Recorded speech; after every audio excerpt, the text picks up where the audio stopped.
Terminator versus Robocop. Qui gagnerait réellement?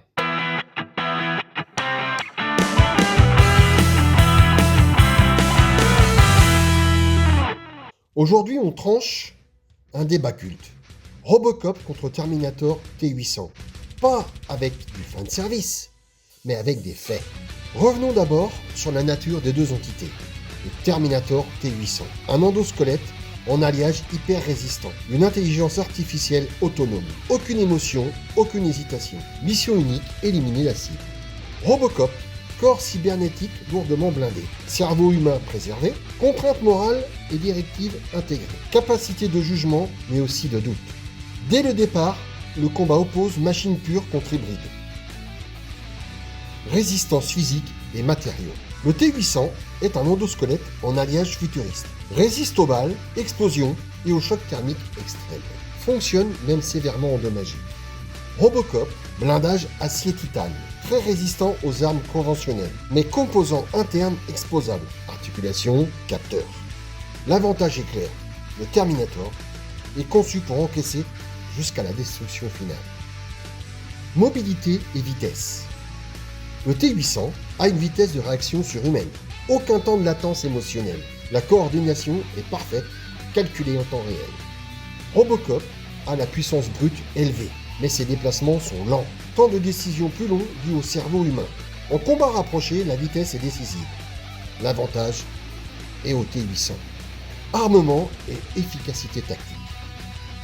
Robocop a une arme ultra précise. Un pistolet automatique 9 mm. Il a des systèmes de ciblage avancés, une excellente précision contre des humains.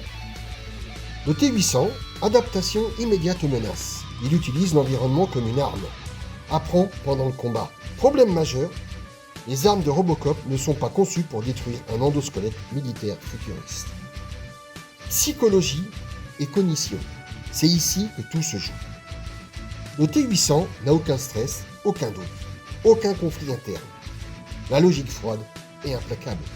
Robocop, par contre, a une conscience humaine, a une mémoire traumatique et a des conflits entre le devoir et l'identité. En situation extrême, le cerveau humain ralentit, même assisté. Avantage décisif, T800. Partons maintenant sur un scénario réaliste du combat. Robocop ouvre le feu. Le T800 encaisse, analyse, se rapproche. Le combat tourne au combat au corps à corps. Le Terminator vise articulation, capteur, unité centrale, cerveau. C'est une neutralisation progressive. Robocop ne peut pas détruire totalement le T800.